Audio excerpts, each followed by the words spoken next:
back to Miss Cindy's Kitchen. Today we're going to be making another family favorite. It's called broccoli and garbanzo bean pasta. And it's exactly what it says. Broccoli cooked with the noodles. And the sauce is made with chicken broth and garbanzo beans and garlic and chili pepper. So I've already gotten the water boiling. So I'm going to leave that sit for a minute and then we'll start sauteing the garlic. I get the pre-chopped up garlic because it's faster. So I'm going to turn the stove on to about medium high.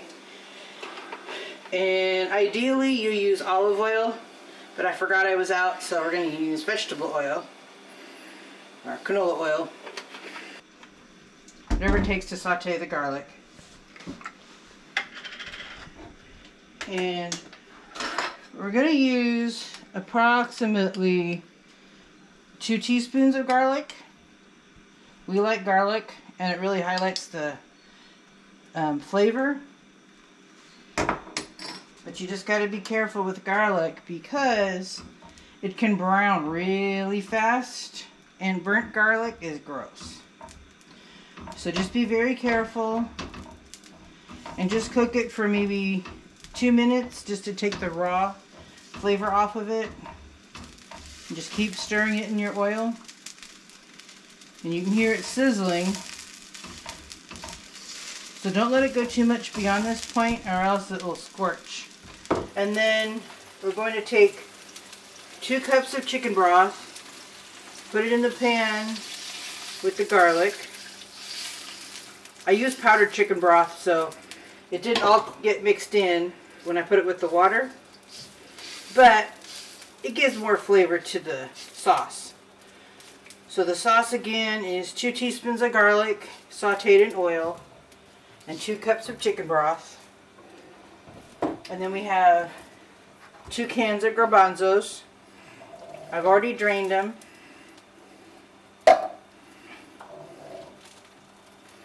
So let that heat up a little bit. And then we're going to use cayenne pepper and a 1/4 teaspoon because cayenne has quite a kick. You want to season your food, not knock your taste buds off. And then, same kind of pepper flakes we used the other day, just 1 packet of pepper flakes. Sprinkle that in here. This is a good way to use up your pepper flakes you get from the pizza place when you order pizza. So we're going to let this start simmering. And while it's doing that, I'm going to show you another trick for pasta. So I'm going to take the lid off, and this is already at a full boil, so I'm going to turn it back up so it's kind of at a rolling boil. And you always want to salt your water, and it's important to do this when you're boiling potatoes or boiling pasta because it gets the flavor into the food while you're cooking it. So just put a good amount of salt. It's supposed to be the salinity of like seawater. That's what you go for. And then I'm using 1 pound of regular spaghetti noodles. And to make it easier to break them in half, put them in a short mug and then pull the plastic label down and then just get a little clump of spaghetti at a time and break it in half and put it in the water. And the dog will come by later and pick up the noodles that I dropped, thinking she's got a treasure. So, just stand your package of noodles in a mug to hold it up straight for you. Whoops. And then break it in half and put it in the water.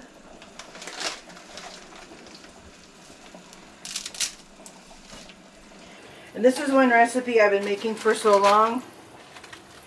I don't really measure things. I just know it takes a package of spaghetti,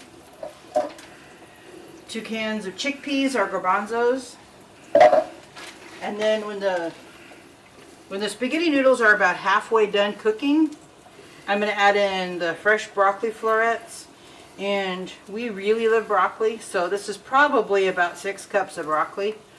So it's going to be a snug fit in the pan, but it makes it so good. And just keep your spaghetti noodles stirred up so they don't all end up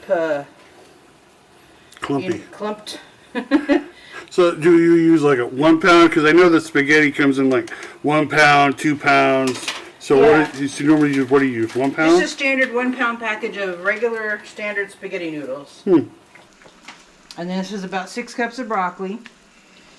So this is at a nice boil here, the sauce. So basically the chicken broth kind of soaks into the garbanzo beans and gets more flavor. Because garbanzo beans they're almost like a flavor palette where they can absorb whatever flavors you put with them. So it's going to absorb the flavors of the chicken broth and the garlic and the pepper flakes. Could you use other broth, like like tomato broth or beef broth or? Well, the original recipe is chicken broth, but if somebody wants to make this a truly vegetarian meal, they can use vegetable broth. I don't think it would make that big of a difference. It's just whatever your palate would like. Beef broth might be kind of heavy, but vegetable broth would probably be just fine. So once the spaghetti noodles are starting to soften, you want to wait till they're about halfway cooked. And it's generally about 10 to 12 minutes for spaghetti, so at about the 6 or 7 minute mark, well actually it says 9 to 12 minutes, so we'll look for about halfway, maybe 6 minutes or so. Then we'll put in the broccoli. So the broccoli will end up being almost al dente, which is firm to the bite.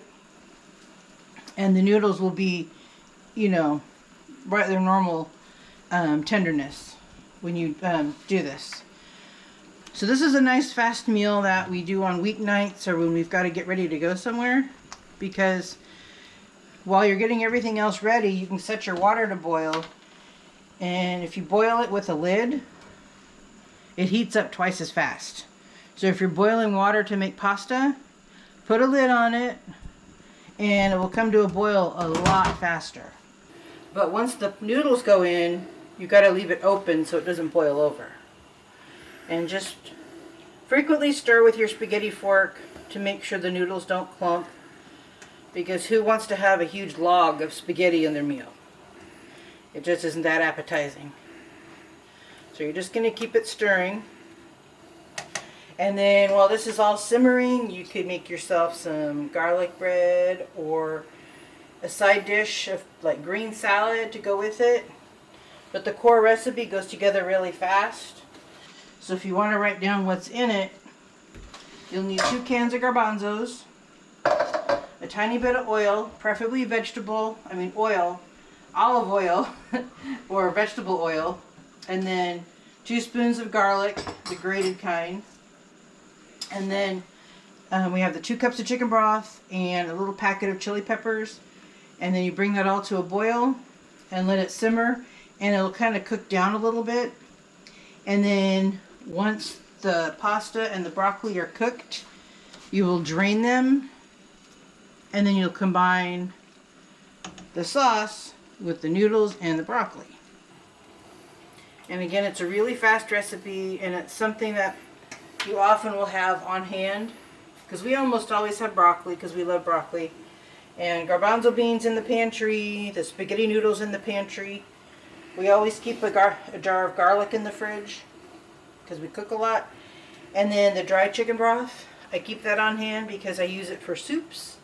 And the other day I cooked down some chicken carcasses to make soup, and I added in the dry chicken broth to season them while they cooked. So that way when I transferred it over to make soup, which I'll show you in a future episode, how to make soup in the crock pot while you're working, then you come home and then you finish it on the stove. But if you put dry chicken broth in it, it gives it a lot of flavor to the broth. So now that we're about halfway through the noodles cooking, we're going to carefully add in the broccoli. And if you hold your bowl of broccoli very close to the surface, you can just gradually dump it in without too much splash. Oh. So that way the water isn't splashing anywhere. Right. And the same thing if you're making raviolis. You don't hold it above and go plop, plop, plop, because it'll go splash, splash, splash and burn you. You hold it very close or almost in the water to dump the food into the water so it doesn't scorch you or splash you. So see how it's turned bright green as it's starting to cook? Because broccoli gives a nice, beautiful color to this recipe. And this one noodle is trying to take leave of the pot, so put it back in. So we're going to let that sit about 5 minutes, and then we'll turn the stove off and then drain the pasta, and then we'll combine the two. So we'll come back when the pasta's ready, and then we'll show you what it looks like, and then we can combine it and show you what the meal as a whole looks like.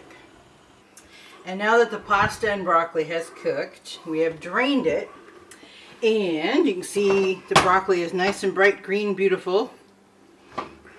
And we're going to do one last stir of our sauce to make sure everything is combined.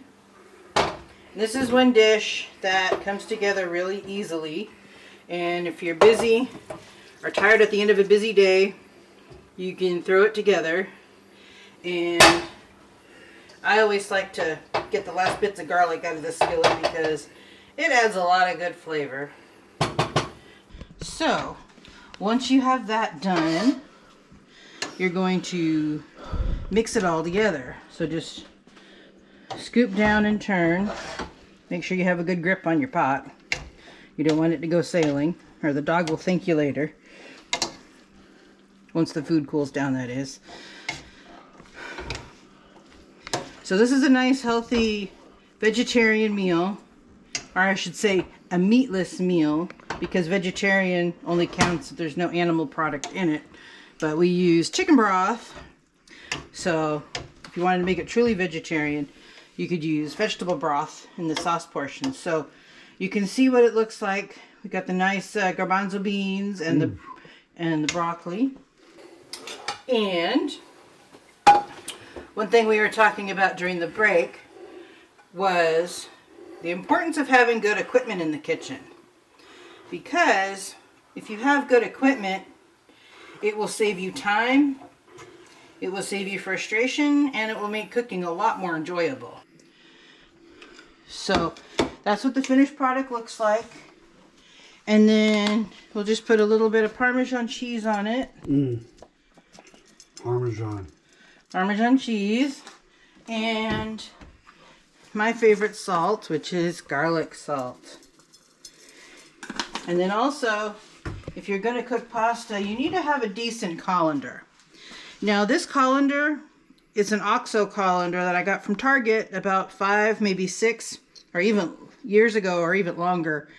And it was about $30 at the time. And I really debated about spending that much on a colander. But I've never regretted it because I use it all the time. And looking at a brand new one last week, there's hardly any damage after almost 6 years of use of using a nice sturdy colander. Because this way you won't drop your pasta. Got sturdy handles.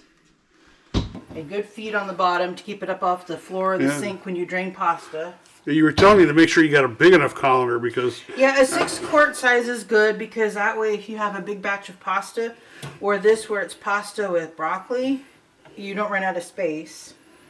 And then as far as cookware, you want to make sure you have really nice sturdy pots that preferably have insulated bottoms. Like these have, those are basically generate heat better and heat food more evenly and prevent scorch points. And when you're boiling water, you can tell a big difference between a pot with a proper heat conducting bottom versus just a straight aluminum bottom, because it takes a lot longer to heat. And this one is from the same set, but we got these secondhand and I use them all the time. Somebody had done a little bit too much shopping online and ended up with multiple cookware sets, so we were the beneficiaries of one that she no longer needed, and it was essentially brand new. But get good cookware and have multiple items of things that you cook with in the kitchen. Like we have at least 2 of every item we use all the time, like spatulas, spaghetti scoopers, and you could tell I use a lot of scrapers when I cook and bake.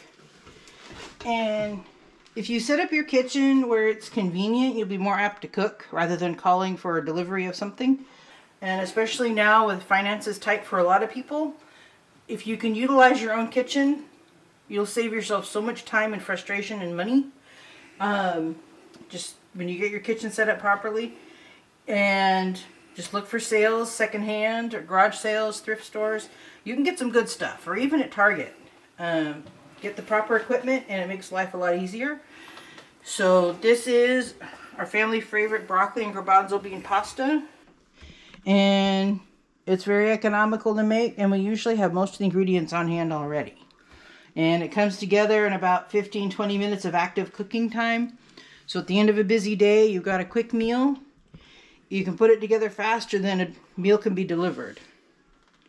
So, thank you for watching us again, and we will soon post the ingredients lists and our recipes for you guys. Thank you for watching. Thank you for watching Miss Cindy's Kitchen. To get more recipes like this one, subscribe to the channel and hit the bell for notifications when new videos are uploaded. Share it out to your friends, family, and neighbors, and leave us a comment to let us know how this recipe worked for you. And don't forget to hit that like button. Again, thank you for watching Miss Cindy's Kitchen.